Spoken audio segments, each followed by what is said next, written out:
Okay, hello, Prynawn da. Noswaith dda to you all. Welcome to the first edition of the Half Space Journals podcast with myself. I'm going to use a code name because of the nature of my job. I'll go with Sean. I'm with my co-host / guest today, Edred Thomas. Edred. Shemai, how are you doing, Edred? Good evening all. Yeah, you look well. How are you? Very well, thank you, Dom. Great to be here. Fantastic. Thank you for the Sean, opportunity. remember, Sean. So the whistle's blown at Wembley, the trophy's been lifted, and the red and blue halves of London and Manchester are feeling very different things right now. So in this first episode of the Half Space Journal podcast, it might sound better just a Half Space podcast to be honest, but there we go. So yeah, let's get into it. What a game. Tough for me, supporting the red side of Wembley yesterday. What do you think? What are the first takeaways for you, Ed? I think it has to be the narrative of Pep Guardiola wins another trophy, another one to the collection. Just proves that City gone a little bit quiet over the last 18 months of winning a trophy. Losing in the last two finals at Wembley. If you look at the one at Man United, the FA Cup and Crystal Palace last year, proves that they are still serial winners. I think Pep is still the coach to beat. I think that's a little reminder to everyone, not just Arteta, but I think there's a little reminder of he's still the coach out there to beat. City are still the team to beat. But no, fascinating final. I'm sure we'll delve into a little bit deeper. We will indeed delve. So I think today we'll look at the big picture, who turned up, who choked, maybe who went missing. We'll see whether the game was won and lost. Then we'll maybe have a look at the tactical masterclass or the disaster class. We'll look at Pep versus Arteta again. And then third, I thought we might have a chat about Kepa. Maybe get into the goalkeeper situation there. Was he right to start him? We'll get into that afterwards. And then maybe the ripple effect. What does it mean for the rest of the season for both teams? And in particular the title race. So, who turned up? Who was your man of the match? It has to be the homegrown hero, Nick O'Reilly, doesn't it? In simply terms of... Not Ryan Cherky. I think... Listen, I think... Was it the kick-ups that did it for you? In terms of, I can't blame Ben White at all for his frustrations and leaving one on him on that one. I've got to be honest, I think every full-back up and down the country was probably cheering when White left one on him. But I think listen, Cherky was the best player, I think, on the pitch in terms of his influence, but you probably have to go a little bit of romance in it and give it to O'Reilly, goal scorer, academy product, hometown hero. His 2 goals have decided the game. Yeah, scoring 2 in a final. From a left back position.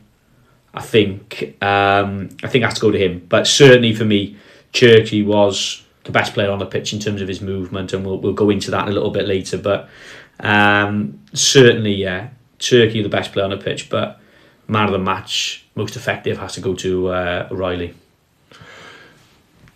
Who choked? Who maybe didn't live up to? I mean, where do we start? Because I think, from an Arsenal point of view, I've got to say, very disappointing. Not much imagination from what I could see. Obviously, you're the tactical expert between the two of us. We'll soon find out. Yeah, we'll have a look. For me, I'm going to dive in here now. I think for me, I don't know where to start. I'll be honest with you, I don't know where to start because I thought Trossard was anonymous. I thought Zubimendi, didn't see much of him at all. And potentially we can get onto Saka later and talking about, are his days on the wing done? Because he just doesn't seem to be as threatening as in previous seasons. I hate to say it, potentially Declan Rice, it's tough because I think a lot of them had off days, and I don't know whether that was down to mentality or it was down to how Arteta set the team up. There's a few for me there. Obviously, Kepa, but I don't know. The first one, I think he's only really at fault for the first one, really, isn't he? Yeah. And the second one, I think, was his Saka, wasn't it? Not tracking his man, the cross coming in. Yeah, because if you look at the second one, in Saka's defence, you probably wouldn't expect. I know you've got to expect the unexpected. If you look at it, Silva's run is quite clever into the box. So Haaland stays out. Haaland's not actually on Arsenal's last line when the cross comes in. So he's obviously trying to attract Saliba, because Saliba would be the ball side centre half, because he was down the left hand. It was down City's right, Arsenal's left, wouldn't it? And you look at it then, he's very clever, Silva. Silva makes a run into the back line, which takes away Gabriel. And then if you look at it, he gets in between then Saka and Gabriel. And there's no disrespect, when you're 6'3", 6'4", and you've got a spring on in like him, why wouldn't you go into the box late, head it? And it all comes from, and we talk about this tactically, because City had so much sustained pressure, and their rest defence. If you look at it, the reason he's able to make that late run into the box is because they're so high up the pitch. They've got so many numbers in Arsenal's half, because Arsenal are pinned in. It's not actually that long of a run to make. So yes, you would never probably expect the left back to make a run from that into that area to score in between Arsenal's right back and centre half. But actually, it's not really. If you watch it again, it's not really that long of a run. So he's able to make that run and score and free header because of City's sustained attack, because their rest defence was really high. But in terms of, yes, you could probably say to Saka, just go with your runner. If you're ever unsure, just go with your runner. But go on. I was just going to say, I think, obviously there's a tactical side to it, isn't it? And you can look at that in great depth. But going on the feeling was the more that City put pressure on Arsenal and turned the screw, and you just thought, is there a goal coming here? Yeah. Certainly I found that. Even just watching it, just as a spectator, you just felt that with sustained periods, City are probably the best team, certainly in the Premier League, of sustained pressure in terms of ball dominance, wave after wave after wave. Well, attack. The possession stats, Man City 61.9. So that, I think that probably is up there with Arsenal having one of their games with the lowest amount of possession for them. And I think those stats are probably quite significant. I think if you look at a game like that, I think it's difficult for Arsenal to win against City with 39% possession. In terms of, I think if Arsenal would have had 45, 46, probably you could probably get away with that against City. I just think if you're going to concede that much possession, I think at some point, in terms of they are going to pin you in, and they will get a chance. And then the argument is the goal is a mistake from Kepa because of sustained pressure? Possibly. Does it come because he hasn't had to deal with cross after cross after cross or cutback after cutback in the box? But is that a mentality thing where City have just kept the squeeze on and they can't get out? And maybe the mistake comes from that because a bit more pressure. Mistakes come from pressure, don't they? Yeah. And I was just looking here more, a bit more in depth. Total passes 546 for City, 332 for Arsenal. Pass accuracy 87.2 for City, 77.7 for Arsenal. Backward passes, this shocks me. Man City had more backward passes than Arsenal. And then forward passes 140 from City to Arsenal's 111. And then one I think that is really important is the successful final third passes, 110. Because we talked earlier, didn't we, before coming on the pod, about how Arsenal tried, and they have tried only just a few more long balls than City, but with Kusanov at the back, I don't think long balls over the top are going to work. And I think, what it seemed to me was that any ideas Arsenal tried to implement, and they looked desperate to me at times, they just couldn't get out. No, and it's hard, isn't it? Because it's not a great look. It's not a great look, and I know. Obviously, the commentators mentioned it on Sky on the weekend, where when Kepa's got his foot on the ball, and I think the highest mark time at one stage was 36 seconds. 36 seconds, yeah. Which, listen, he will come under criticism because of that, and obviously the mistake, but it's almost like that'll be maximised. That will be maximised in terms of that will stand out more because of that, and that'll be one of the biggest headlines as well, the mistakes. But I do think that in terms of, you are right, I think Arsenal maybe would avoid a little bit of ideas. Did they want to maybe the risk and reward? Did they maybe have to be a little bit more risky to find a way to combat it? Were they missing the true number 10?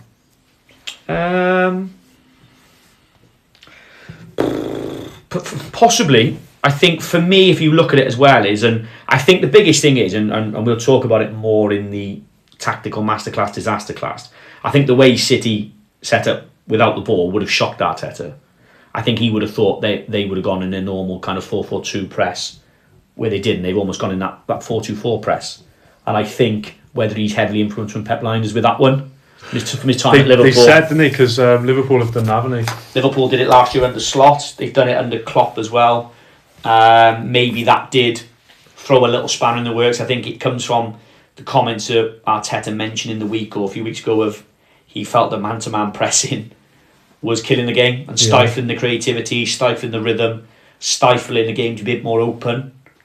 But also, City obviously changed the way they pressed. And whether that threw a little spanner in the work, and the hard thing for that is it's all well and good saying Arteta needs to change it and Arteta should have done this. And yeah, he probably will come in for some questioning or no doubt on his own self-reflection he could have done this. But it's tough to make big adjustments in final when everything's at stake. So was it a masterclass from Pep or was it a disaster class from Arteta? I think for me, I think Pep's got to take a lot of credit. I think when I watched the game back, this morning, I think he's got to take a lot of credit. But it's just a little adjustment. So you're talking that 4-2-4 press where, without going into too much detail to bore our listeners in terms of... It's only my mum or dad going to listen to this. and the dog. Yeah. And also... Our three listeners, yeah. And also, in terms of, if you're looking at it, I don't think they were... I think City's initial idea was not to go and just try and win the ball high up the pitch against Arsenal, but was to mainly stop them playing central, with that line of four stopping the ball into Zubimendi and Rice, almost making them kick long. I think they were quite happy from restarts for Arsenal to go long, because when they did, I think Ake and Kuzunov and O'Reilly and Nunes were fairly confident in winning those aerial duels. And for me, it's just that would have surprised them, especially out of possession. But also, so we'll cover a bit more in possession. But I think that he has to, and little tweaks he made at half time, little subtle ones that maybe you won't see unless you watch the game back. Really, just little tweaks he made at half time. I think he has to take the credit. Well, we spoke yesterday during the game. We were texting back and forth, and I said to you, Arsenal were losing every second ball, and we were saying, is that just unlucky, or is it the way City set up? Were they more aggressive? Were Arsenal a bit nervous? How was it that they seemed to win every time the ball would end up in the air?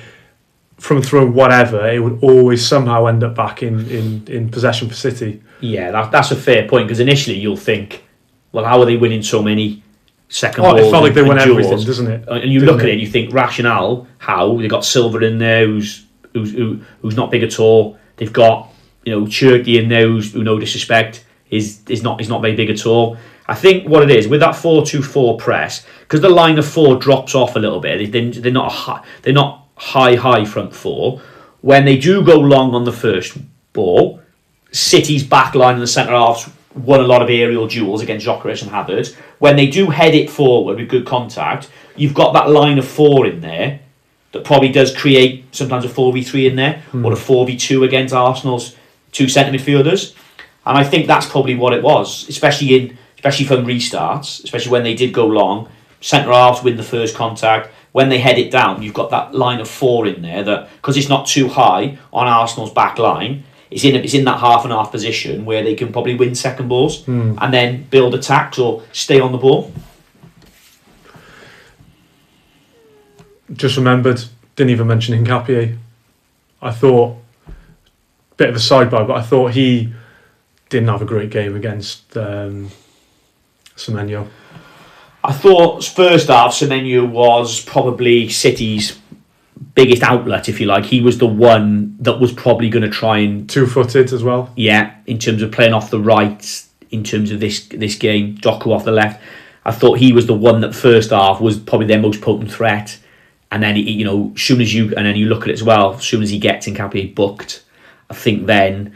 But that was a big one for me, was if I was looking at the teams, if you look at the lineups from both teams, City are always, do you play Doku? Do you play Cherky off the side? Do you play Cherky central? Not really much would have changed in terms of their lineup. But the Arsenal lineup probably would have been who plays. Is it Trossard, Martinelli, or is it Hincapié or Calafiori? And I think I was slightly shocked. I know you're a big fan of Calafiori, and what I've seen of him this season, I've been impressed with him. Especially defensively. I think there was a stat earlier in the season, come on, do your research, but there was a stat earlier in the season where both Arsenal's fullbacks, something like out of goodness knows how many duels, they'd only been dribbled past once or not even once or something ridiculous. Yeah. And I think Hincapié, he seems to be very good defensively, but I just think Calafiori, he's trusted to go forward more, he's more of a goal threat. He seems to be certainly more of a footballer. We'll have a chat about that after, about footballers versus athletes. I think if it was me and they were both 100% fit, I really like Timber, but I just feel like when he gets into attacking positions, he's not great. I think he's a solid defender. I think he's one of the best, I would say. Definitely in the Premier League, you know, one-to-one, and you know, he's just great against some top wingers. He's kept them quiet. But I think when he goes into that final third, I kind of lose all hope. Whereas when Ben White's playing, yeah, and especially in the last few seasons, you know, we've had the Odegaard-White Saka combination. He's a real threat going forward, you know, with the overlap, and you know, I feel Calafiori more tucks inside, doesn't he? Yeah. And he's more of a threat. He sort of plays in midfield, sort of does similar role to Zinchenko when he first came to us, but. Yeah, I personally, it's easy to say now, isn't it? And like we were saying, you're never wrong from the armchair. But I don't know if, obviously I'm not Arteta, don't have all the data that he has, but I understand why he played Kepa, but I would have just played my best team. I don't know. But we said, does Kepa have some sort of agreement in his contract where he has to play cup games? I don't think it would be so much in his contract. Possibly it might do. You might sign him as a number 2, and you might say, listen, because he knows he's going to Arsenal as number 2. Yeah. No disrespect, he would have known that conversation. It might be stipulated in his contract. You'll play X amount of cup games. I'm not sure. I think that would have been a gentleman's agreement. Yeah. I think that would have been, listen, you'll play it all the way through, and this is the problem, isn't it? I can understand. Easy to say now, he's made a mistake for the first goal. His distribution is I know Ryer's distribution is excellent. His distribution is good anyway, in terms of his distribution is of a high quality. I would have played him. The humanistic side for me, I know you pick your best team and your best players, I agree. But technically he's cost you the first goal, so maybe he does cost you the game. If he doesn't do that, it's a different conversation, isn't it? If we lose 1-0 and it's just the second goal, it's like, well, there we are then. You know, it is a different conversation if he doesn't drop. If he gets that ball, who knows what would have happened. Which he should catch. Which he should catch, by the way. It's not a wicked cross. He's well worked down the side, get you down the side, and he stands the ball up, you know, in that attacking the T type of area. But going back to you saying about the full-back, about Arsenal, and I've watched the fish, and you would have watched Arsenal more than me, but I just think that their fullbacks are almost centre halves. That play as fullbacks. Do you mean in the profile, or you look at Ben White, right? Can play centre half and fullback. I reckon he could play CDM if probably could if he played. No disrespect for a bottom 10 Premier League club, probably would play as a midfielder. You look at Brighton, played mostly as a centre half, plays a fullback. But played a lot of centre half alongside Dunk, and then they signed Van Hecke, didn't they? In terms of you're looking at Calafiori, for me, he looks a profile of it. He looks like a centre half. Yeah, he's very calm as well, and he's echoed in what you said. Very good in the duels defensively. Same as White. I think White is good defensively. For me, he probably does carry more of an attacking threat than Timber. But I just think if you're looking at your fullbacks to contribute another line of attack, or your fullbacks to roll inside, I think you look at the game yesterday. You know, City's fullback scores 2 goals, doesn't he? Yeah. You know, that movement to go into the box, that profile of, to get up and head it to the back stick. I just think Arsenal's, but the flip side is it makes it really good defensively. So it's the yin and yang. But for me, they just look like they look like centre half playing at fullback.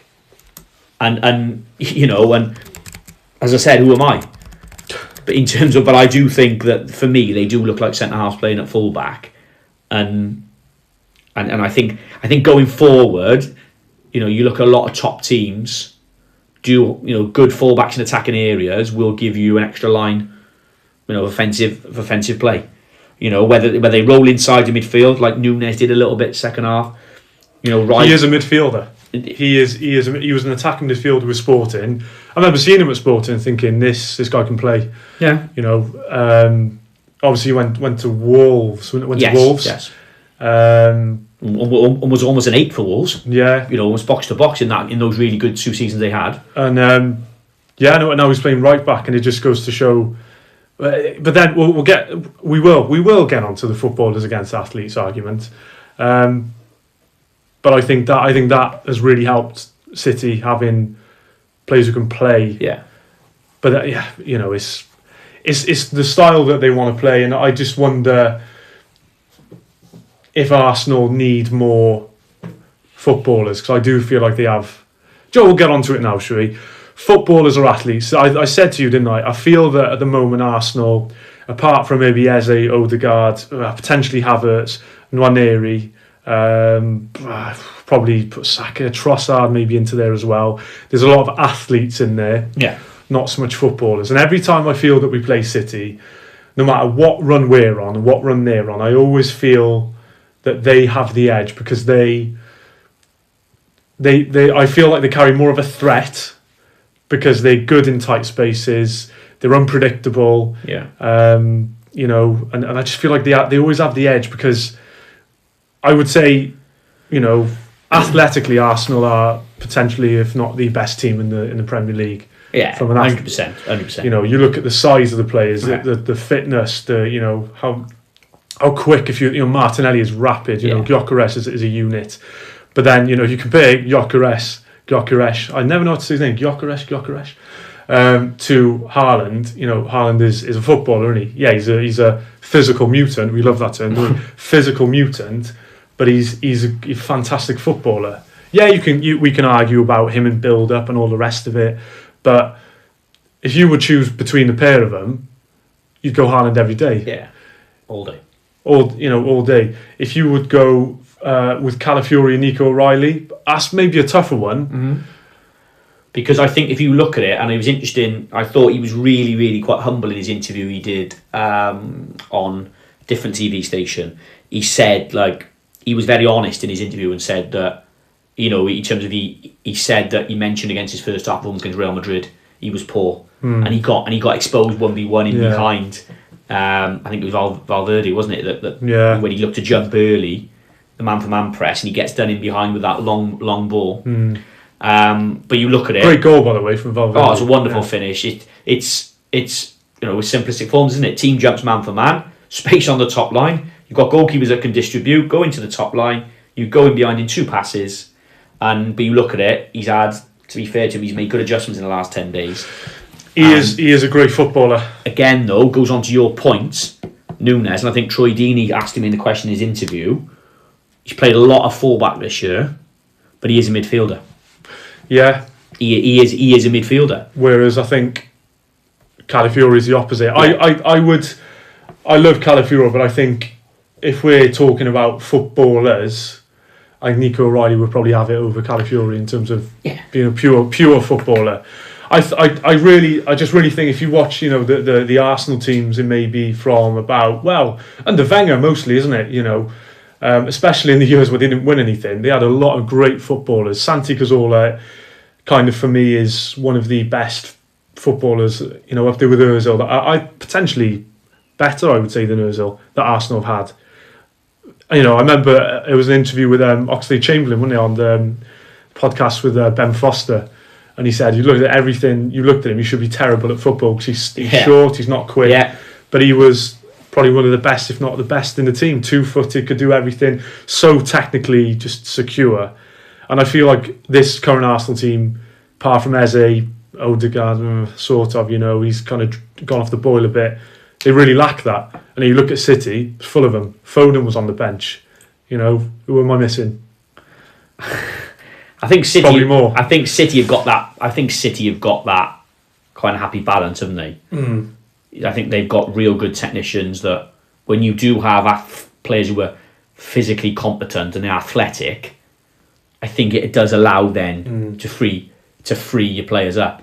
And I think you know, I go back to it and think, right, you look at it, Arsenal were really exciting to watch. Arsenal at one stage were probably a lot of teams' second favourite team, because no disrespect for that for those years, they didn't win much, but they were great. But they were great to watch. Didn't win anything, so weren't offensive to people, and that's probably, you know. Yeah, and that's why probably people enjoyed watching them, because they were free flowing, but Never a threat. didn't win anything. But I go back to it and go, the last, and you ask me what would I rather.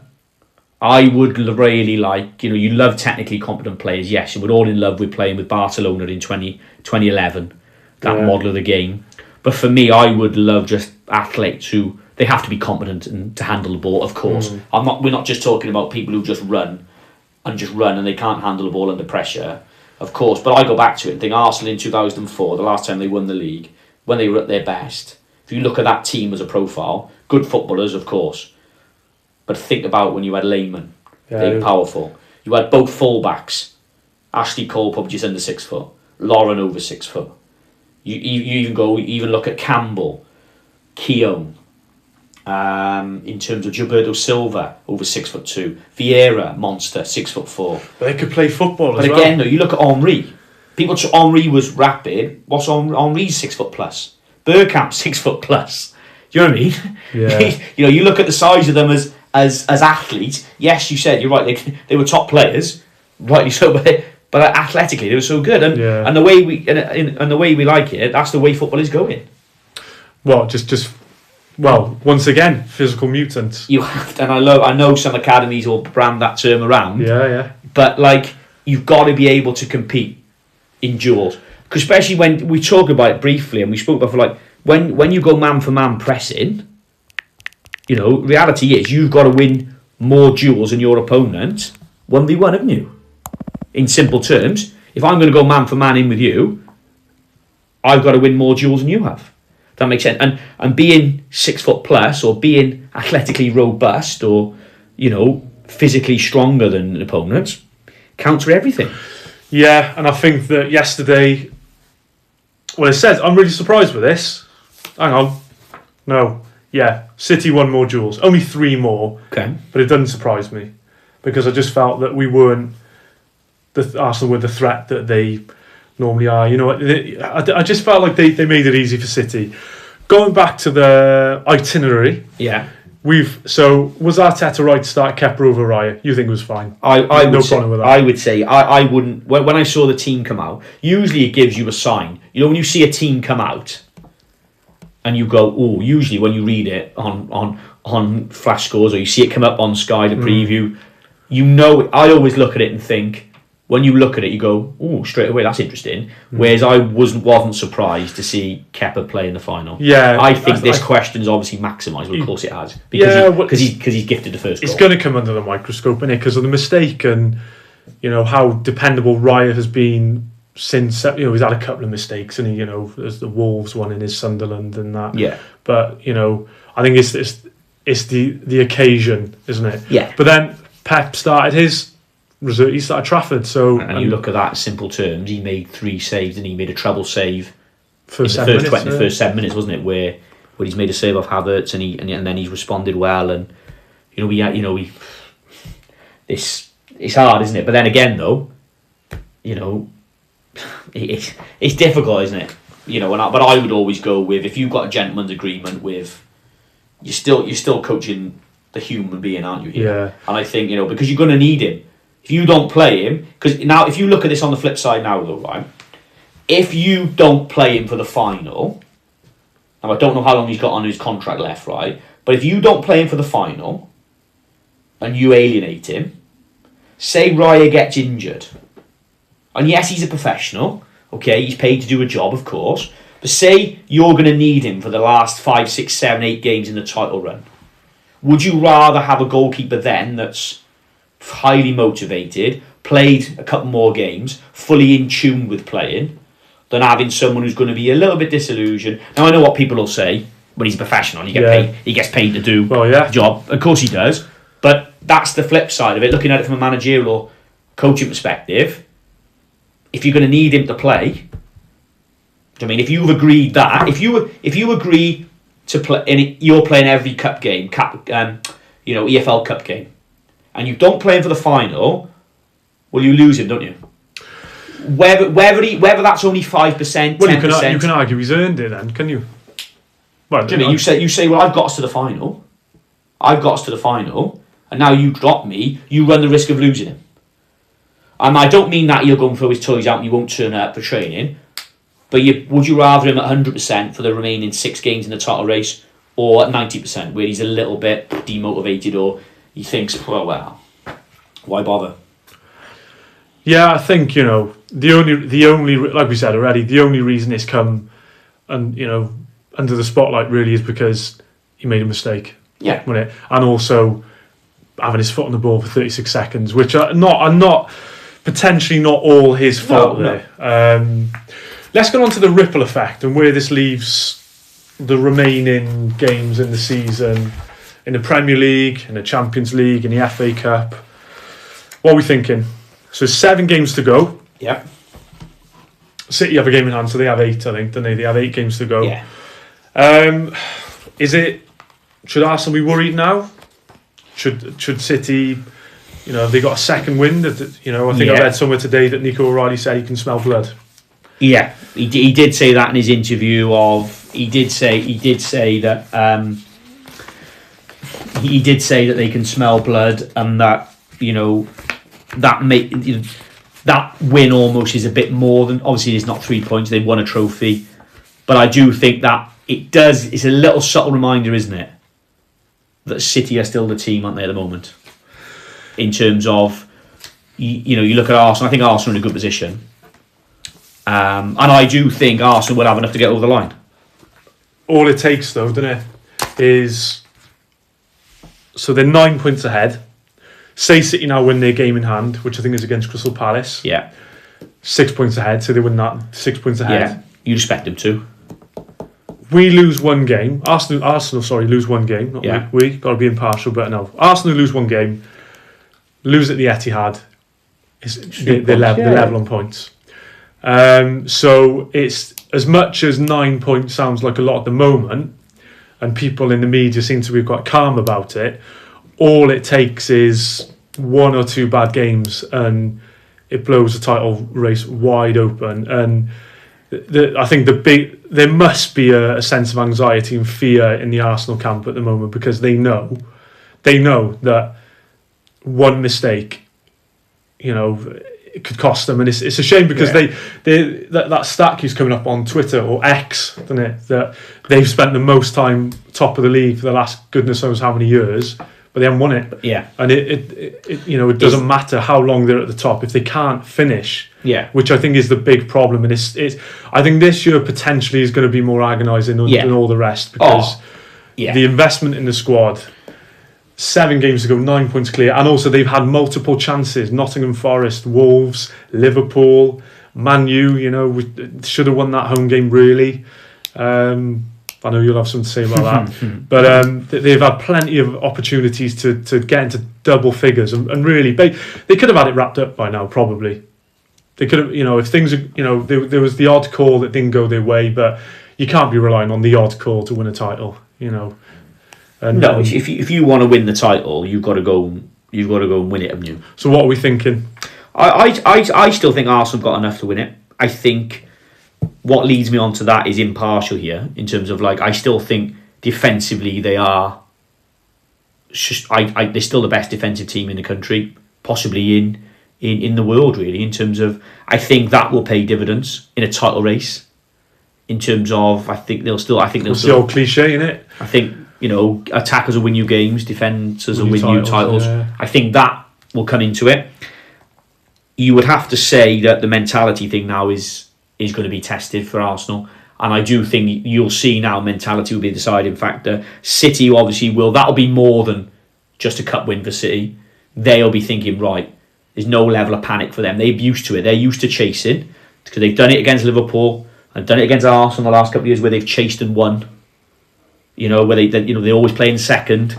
When they're always playing second on a Sunday, they won't panic. They've got so many winners in that team, and for me, having watching City this year, where they've controlled games but given goals away and drawn 2-2 when they've been 2-0 up comfortably, or they've been 1-0 up and cruising and drawn 1-1 or lost 2-1 on the flip side. I watched them yesterday, and especially that second half.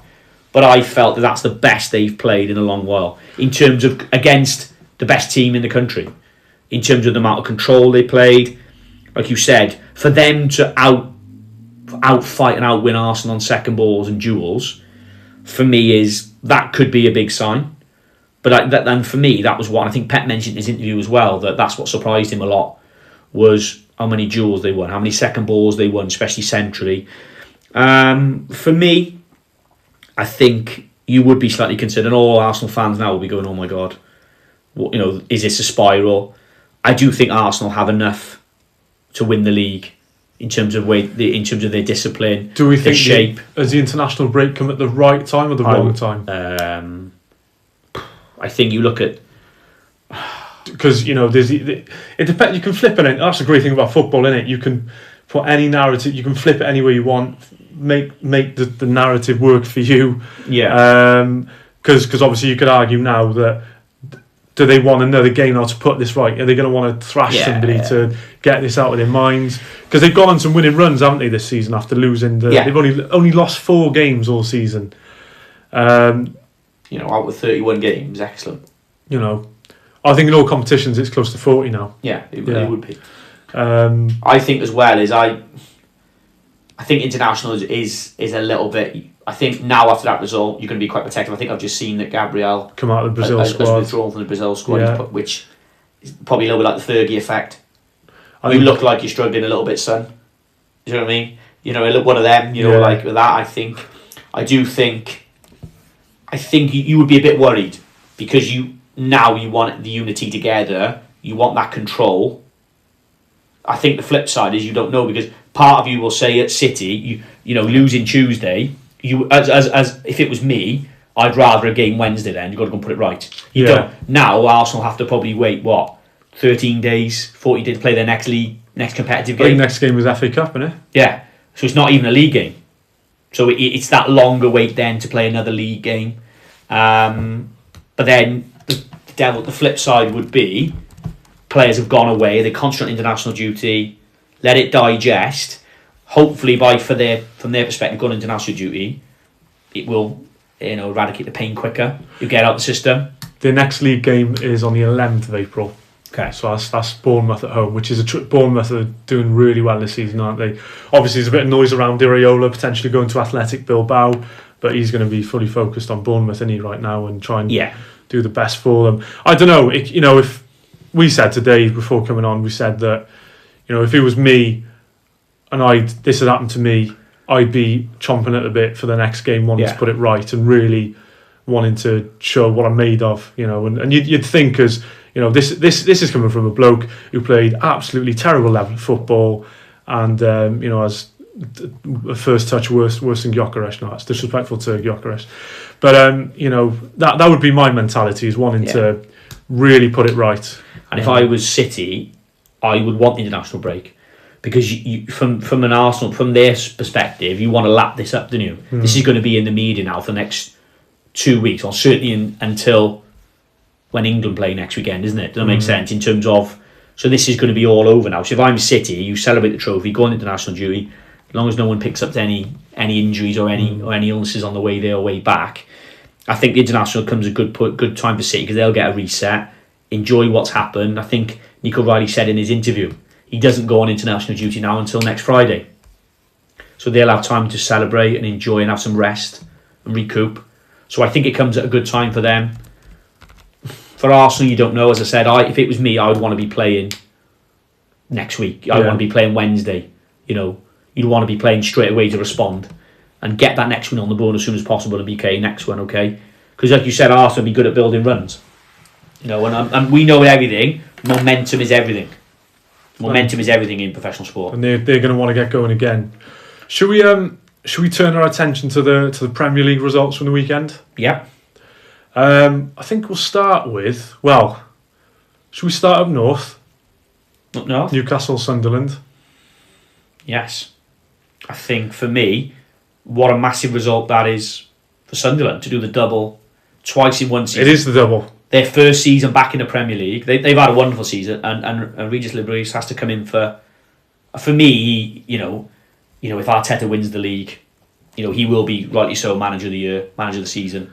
But for me, he's up there in the top 3.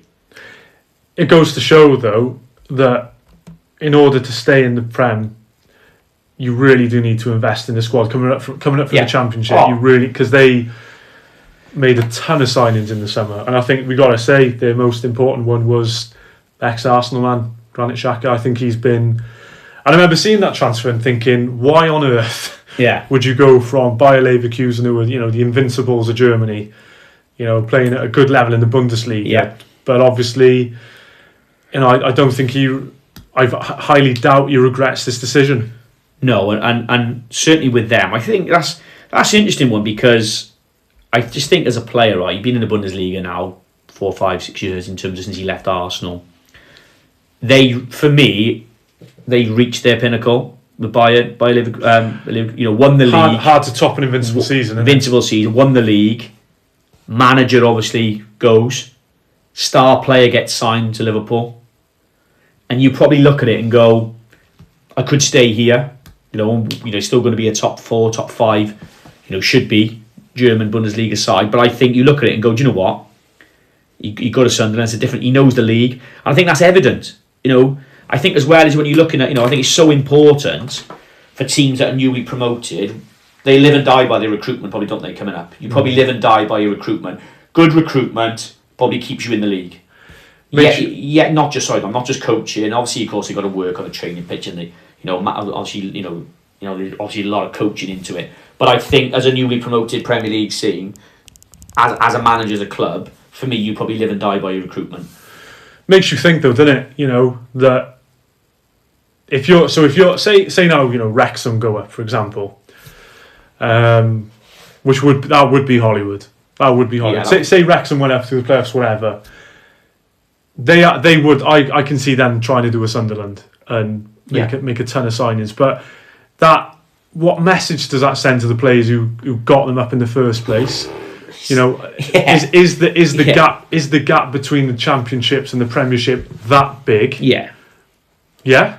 Yeah, massive. I think so. Especially to sustain it, and they've had a wonderful season this year. And you see teams who are newly promoted. We're talking about Wrexham or Sunderland now? Sunderland, sorry. Sunderland. If you look at Sunderland in terms of they've had a fantastic season, again, I think athletically they're very good. If you look at them, whether they play, they've changed from playing, a 3-5-2, into more, they played 4-3-3. They're very good in that 5-4-1 block against the top teams. Did it against Arsenal. I've got to say, Dan Ballard, again, ex-Arsenal man, has been very, very impressive, I think, It just goes to show as well, that certain players, we didn't even get on to Semenyo and his journey, but, players being at big teams when they're younger, going off down the Football League, working their way back and eventually getting back to, the top level. Eze's another one, So I think there's something to be said for League 2, League 1 and the Championship and even, the conference and the non-league. But, the level, the difference clearly is big. And I think, you could almost have a first season. They say second season syndrome, don't they? In terms of first season, you can ride the wave a little bit, and you can, and sometimes as a team newly promoted, you can be a little bit of an unexpected factor. Well, I remember Reading with Kevin Doyle, Steve Coppell as a manager years ago, having a great run, first half of the season anyway. Yeah. And obviously, I don't even know what league they're in now. They're in League 1. League 1, aren't they? League 1, yeah. So, that was when we were kids, wasn't it? Yeah, but, with obviously Shane Long up front, Kevin Doyle. Newcastle, what's going on there? I just think that I look at them and I look at their team and I think there's so many players from that team I would sign as a United fan now, or as most teams in the Premier League. I don't think there's many teams in the Premier League that would look at Newcastle's midfield, look at Newcastle's wide players and go, Oh, I wouldn't sign him. I think again though, they're a team of athletes. Oh, and I agree with you. But then you look at that midfield though. Like I've said it before, and maybe bar City on their best day, I think their midfield is arguably the best in the league. Well, apparently Edu Gaspar left Guimaraes on red a few seasons ago because Arsenal were keen on him, and I think potentially, I don't want to keep going. So 3 listeners who are listening to this, mum, dad, and a dog. One's turned off by now. One's they've gone. I know. Yeah, please like and subscribe. I do. I think a player like him would have made a difference for Arsenal, especially in a game like yesterday. But yeah, they are a team of athletes. Look at Lewis Dunk, 6'7" left back, by the way. Dan Burn. Who did I say? Lewis Dunk. Lewis Dunk. Yeah, just testing if you're listening. Dan Burn, absolute menace from corners and set pieces, and surprised Arsenal aren't over him, to be honest. Don't let Arteta get anywhere near him. But they are a team of athletes, and I just wonder, long term and looking at the sustainability and progressing. So we're going to get onto Aston Villa West Ham next. I think Aston Villa have more footballers. Yeah, I would say personally. So we'll get onto that now. Aston Villa beat West Ham. I think West Ham will be disappointed after having that draw, with Man City. Yeah, really good point. That Villa have been a bit up and down, haven't they? And Emery's come under a lot of stick, and he's been labelled a bottler as well. And I just think it's hard that it's like the league is tough. It is hard. And I always look at it and go, if you asked Aston Villa fans, would you be happy sitting in 4th place? Let's have a look, shall we? Sitting 4th place. You're 7 games away from another top 4 finish back to back. So they're in 4th. Would you be happy with that? 5 ahead of Liverpool. If you'd offer them that, it's hard, isn't it? Because they had a fantastic season. Was it 2 years ago? And then obviously a decent season, but they had another fantastic season this year. I don't see what more they can ask for. 3 on the bounce they lost. Yeah, and rightly so. They came with a bit of criticism. They lost to. So that's what killed them, isn't it? They lost to the problem is they lost to United last Sunday, didn't they? And it was 1-1 at early in the second half. And United really second half stepped up the gas. Okay, Fernandes had a lot to, in terms of play on that part. He was excellent, especially second half, and was the difference maker. But I just think they're probably better footballers. In terms of you look at I think Rodgers is excellent. It was really interesting. I watched a question this week when they asked Kyle Walker out of Rodgers, Foden, Palmer, Bellingham, who would you start as a 10 for England? And I'm going, oh wow. And I'm thinking Rodgers. I'm thinking every part I've seen him in this season, I've been so impressed. He is a goal scorer. He is a top player. Takes the game by the scruff of the neck, and we'll come on to that in a minute in terms of the number 10 position dying out. I think he at the moment bring it back a little bit, but I do think though, you're looking at Rodgers, he has got a winger profile as well to him. He is quite quick. He's quick for number 10. He can run. He can jink inside. He could be almost like a little pocket winger. Could he play centre forward or false 9? He probably could. Not for a top side. Not in the Premier League. I think with him you want him driving with the ball in good areas. And he works in that left channel, that left half space area on the side of the pitch really, really well. And he scored a lot of goals this year when he just cut inside, hasn't he? He could play wide. I just think that he's an excellent player this year. And for me, he has to get, it's hard, isn't it? Because, does he get in team of the year? Probably if you play him on the left-hand side of the front 3. But I just say I think he's been excellent. And I just think they've got a real good footballers.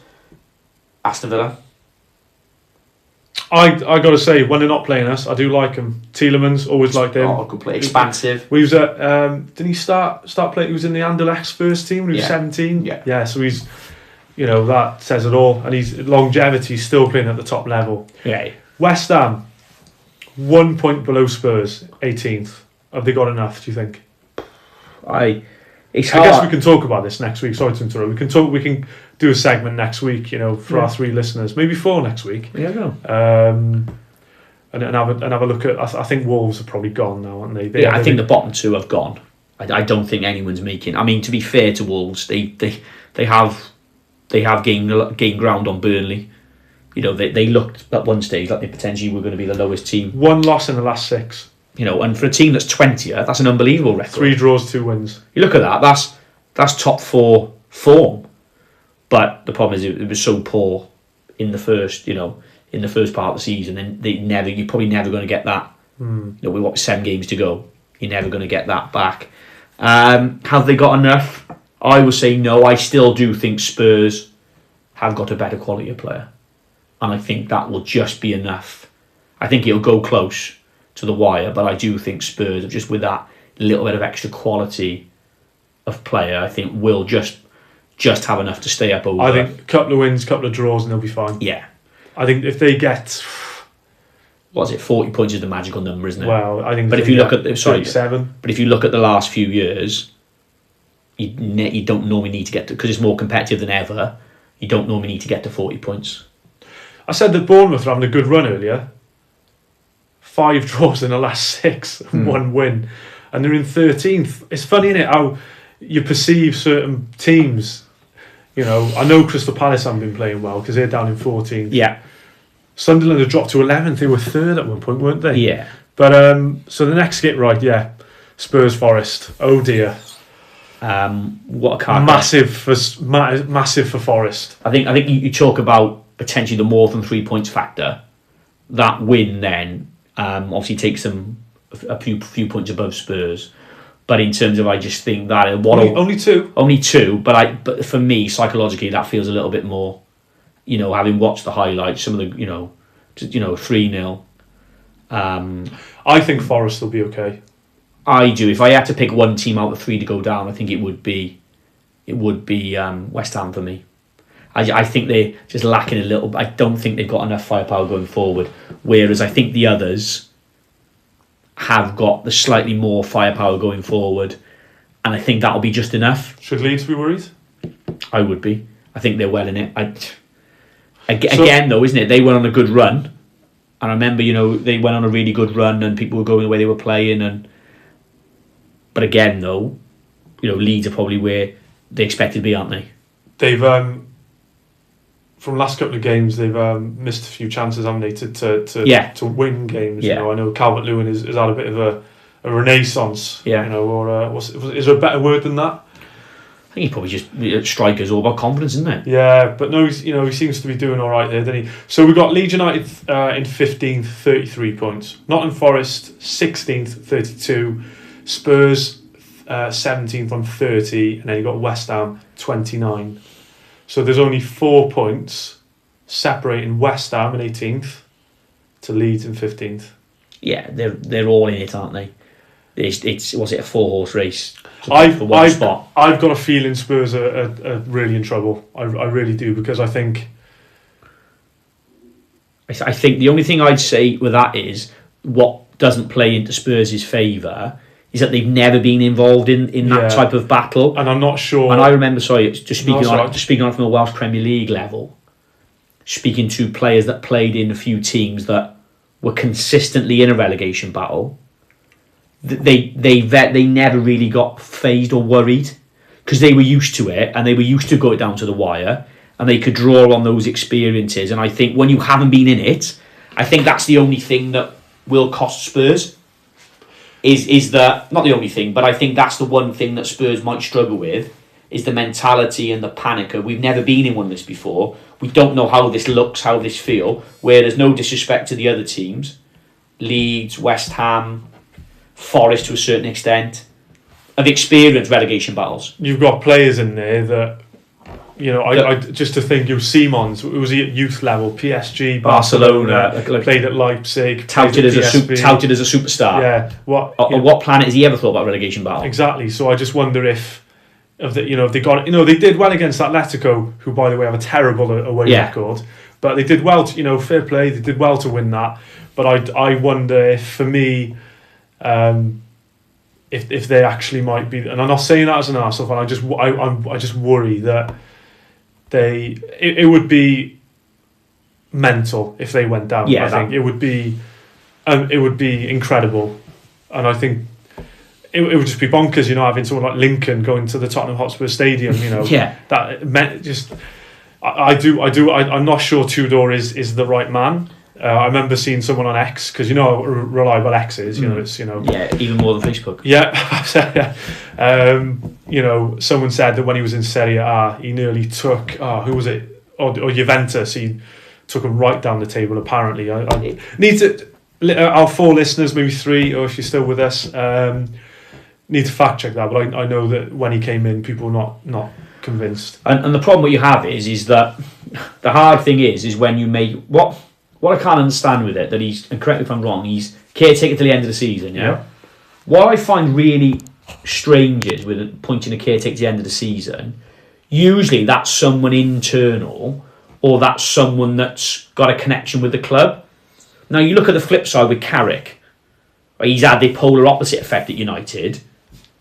And, Carrick to the end of the season makes sense, doesn't it? He's been great. Because, Arsenal, if you look at it, United were in a better position when they sacked Amorim than probably Spurs were when they sacked Postecoglou. And we had a chat, didn't we? United. When they sacked Frank, sorry. In terms of in a better position. Just before you carry on, we were talking, weren't we, when Amorim got sacked. And Man U, I remember when he got, I was thinking you were down in 12th or 11th. Yeah. Were you 4th or 5th? Something like that. Yeah. And I'm thinking, wow, and you're 3rd now, and you're thinking maybe if you'd had a better start to the season, you'd be in the conversation. And that's funny, because I don't think your squad is... I don't know if you're overperforming, playing once a week, because I look at your squad and I don't think that they are at the level of Arsenal, Man City. No, nowhere near it. Even Aston Villa, Liverpool potentially. I do think playing once a week massively helps. 100%. But I just think he's done it's difficult for me to say, but I think he's done a really, really good job, and I think he should be given a shot at the full-time permanent position.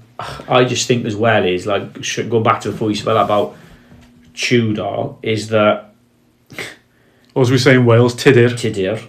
It's a really strange one. Appointing a manager kit at the end of the season, kind of left field. Like you'd almost expect, like you said, like a Ryan Mason to go in there till the end of the season, or someone who's been an ex-player, who's a bit of a name that would go in there and coach and steady a ship to the end of the season, who knows the club, almost like Karen. I'm not saying he's gone fully back to basics, but he's just tweaked a few things, hasn't made wholesale changes. But I just look and think, it's a really strange appointment, and it's obviously a car crash. So what do you do now? You sack Tudor because you might need to just stem the flow. Because if you're having these bad results, he's not getting a tune out of them, is he? No. So, his comments are obviously very honest and harsh in the media, which I'm not against. But do they need that at this in the moment? Now you can talk about the professional players, they can handle it, of course, but it's not going to take them an awful lot, is it, for them to go, do you know what, we're not having him? And they'll know, because a few of those players could be playing at bigger clubs. Could be, I know Van der Ven is there's a few teams been eyeing him up. Obviously, Simons has played at bigger clubs. Yeah. Just to name a couple there. I can't believe Palhinha has gone. I think he's massively underrated, Palhinha. Yeah, I think certainly as a centre midfielder, I think he's really struggled as a centre half in this league when he's played, and he did against Arsenal. Yeah. When he's not a centre half. No, when Arsenal beat them convincingly, wasn't it, a couple of weeks ago, 4-1 in terms of at the Tottenham Hotspur Stadium. I felt that he looked wanting, didn't he, as a centre half. Lost. He looked poor.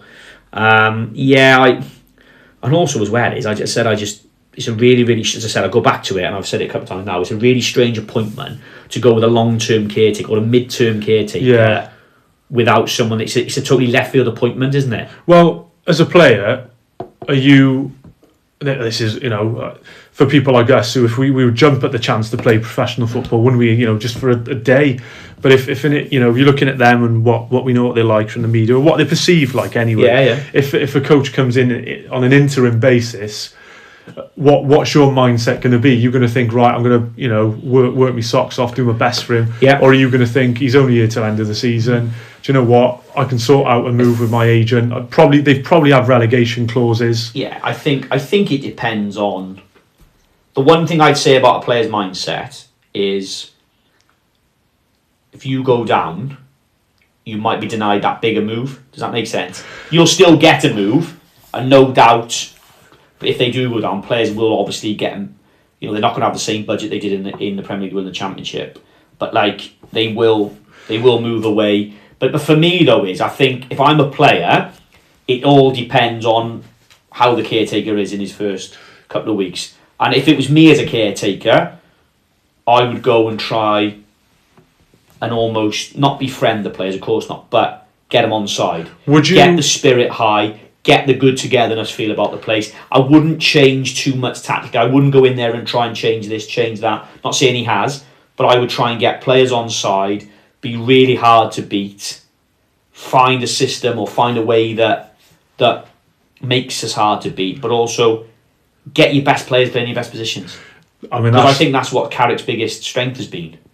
It's not rocket science, is it? And I think sometimes we've talked about this, haven't we? And obviously you know a lot more than I do, but you know I think there are, especially the experts on Twitter who use all this language. What was the one, the pre-passing qualities and the rotatory instep or whatever? Absolute waffle. What does that mean? But stripping it back, being hard to beat, you know, is something to be said, isn't it? Now I wanted to ask you, obviously in your experience, would you say that if a player comes in, if a manager comes in interim basis and you're the player, as a manager, would you just go, do you know what, I'm going to see this, I'm just going to look at this like a permanent position, like this is me beyond the 6 months or whatever? Or are you thinking, no, this is 6 months? How do you think, what's the best way to view it? I think, as I said, as a player, you're going to try and suss him out quickly. You're going to try and see what type of style he's got. Is it a style that fits with maybe, say, you as a player? I think it's that simple term, isn't it? As a player, are you having him? And traditionally, players, that's the old one, isn't it? Are the players having him? Spoken like someone who works in a dressing room often. It's like that's how it would be, isn't it? And excuse me, that's what it's got to be. Are we having him as a player?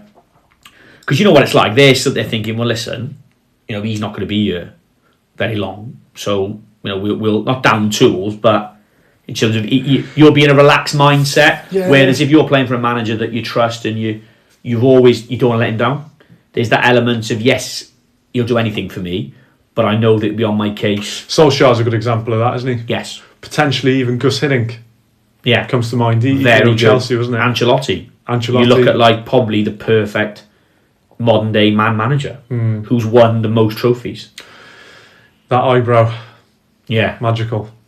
But again, no, as I said, I think, but also as well is, and the hard thing is as well for managers, right, is that if you manage a big club, you know, you have to be really good, and that's how they'll struggle. Where if you're not good, if you're playing for a top-ish club, you know, you've got to be top manager. Otherwise, they work you out really quickly. And then that becomes a problem then of, you know, yes, players are underperforming, isn't it? But for me, if you're a manager of a top club, you have to be really good. You have to be really, really good. Otherwise, the players will work you out really, really quickly. I think we'll do a segment next time on... We can maybe look more in depth at the relegation battle next time. We didn't get to talk about Saka and his drop-off in form. I think there's a few things where we started to talk about him and didn't quite get around to it. I think that's the beauty of football, really, because you could be in the pub with your mates for hours on end, you know. And, I don't know, the cafe, I don't know where the youth hang out nowadays, the gym. But, still loads to cover for us here. I think we'll leave it there, Ed. Thanks for coming on. I'm sure we'll see you again. No problem, thanks for having me. Yeah, no, it's been a pleasure. Diolch yn fawr, iawn i ti. No, thanks for listening. I hope you've enjoyed this first episode of the Half Space Journal podcast. I might rebrand it to the Half Space podcast. Please give us a follow on the Half Space Journal on Substack, also on Twitter under the same name, the Half Space Journal, and Instagram. And the YouTube channel is, it's a work in progress. But no, I hope you enjoyed today's episode, the inaugural Half Space podcast. So yeah, diolch yn fawr. We'll see you next time. Ta-ra.